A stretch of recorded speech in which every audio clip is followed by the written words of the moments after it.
तुम तुम अंदर कैसे आए?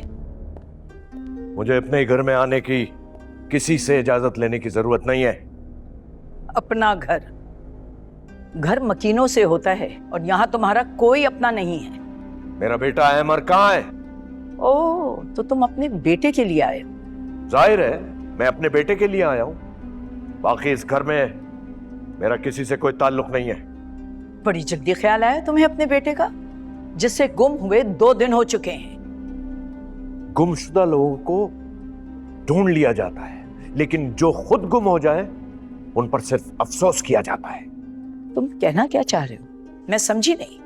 मैं ये कहना चाह रहा हूं कि तुम अच्छी बीवी तो नहीं बन सकी, कम से कम अच्छी मां तो बन जाओ।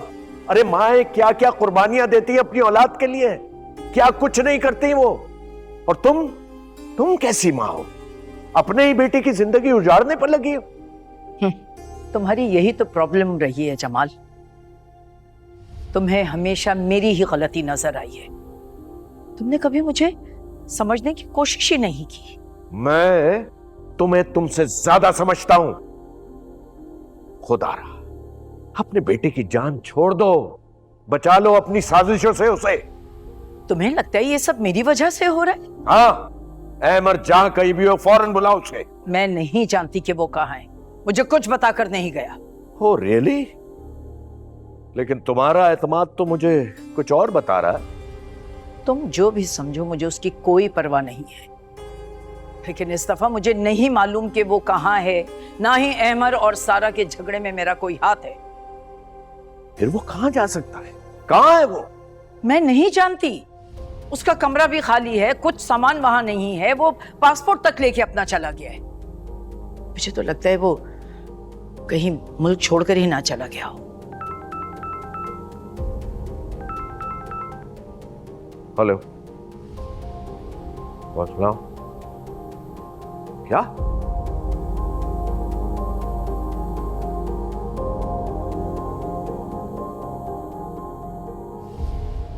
क्या कहते हो? मेरा ख्याल है मैं दीपापा को भी कॉल कर लूं। नहीं नहीं, जरूरत नहीं उन्हें बताने की। कुछ जो कुछ उन्होंने किया उसके बाद कोई खास उम्मीद नहीं है उनसे।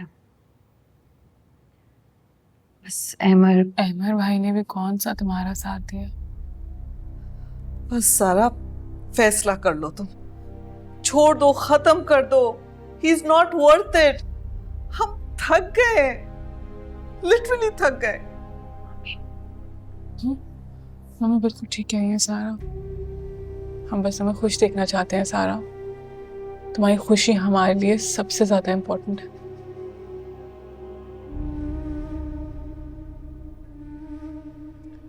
सारा, तुम जो भी फैसला करोगी मेरी हम सब तुम्हारे साथ हैं। जैसे तुम्हें अच्छा लगे।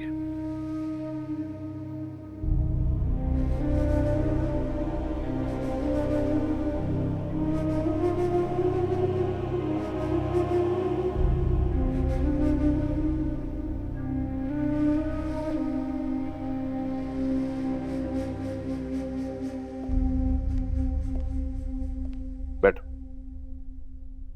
बैठो। एक्सक्यूज मी, तुम इस घर में जो अपने कदम जमाने की कोशिश कर रहे हो ना, वो मैं होने नहीं दूंगी। निकलो मेरे घर से। मेरा ऐसा कोई इरादा नहीं है। ये जो तुम्हारी आंखों पर बेतबारी की पट्टी बंधी हुई है वो उतारना चाहता हूं। बैठो इधर और ये देखो। बैठो,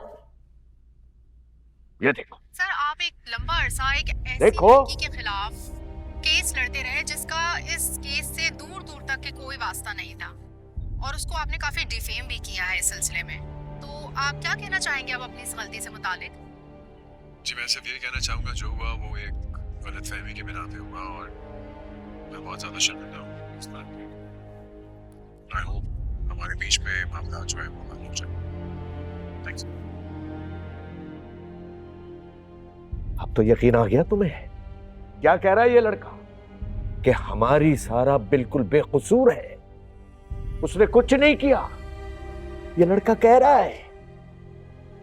अब तो अपनी सारा को अपना लो। दीपा, सारा बहुत अच्छी बच्ची है। तुम सिर्फ एक बार नफरत से नहीं, उसको प्यार की नजर से देखो। और दीवा, मेरी एक बात याद रखना, एमर के सामने, अपनी औलाद के सामने सुरखुरू होने का शायद ये आखिरी मौका है।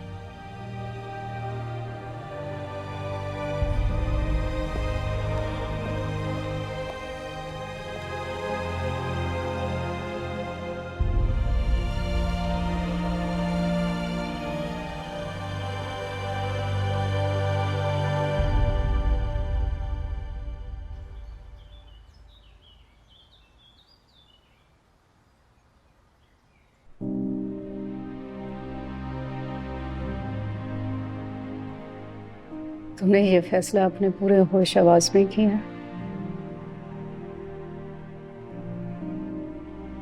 क्योंकि इसके अलावा और कोई हल नहीं है अब हमारे पास।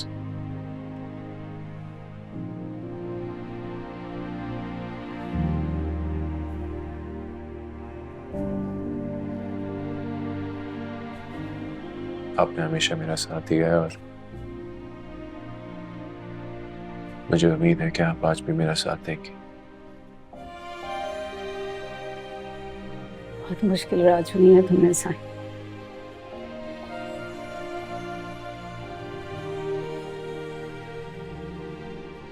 जिंदगी वैसे भी कभी आसान नहीं होती।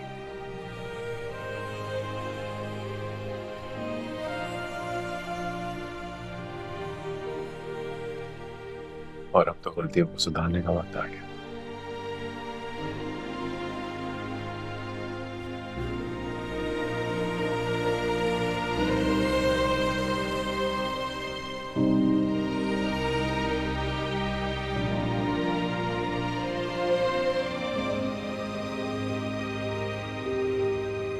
जमाल, मैं वेट कर रहा हूं तुम्हारा। हमें अभी और इसी वक्त उस लड़के के खिलाफ FIR कटवानी है बस। जितना जुल्म वो मेरी बेटी पे कर चुका है, अब खामोश नहीं रहा जा सकता। बस तुम आओ फौरन, वेट कर रहा हूं मैं, ठीक है? सारा आप चेंज कर लो बेटा, वो जमाल मामू आ रहे हैं, फिर हमें लॉयर के पास भी जाना है। यार मैं भी चलूंगी क्योंकि मेरे पास कुछ प्रूफ्स हैं।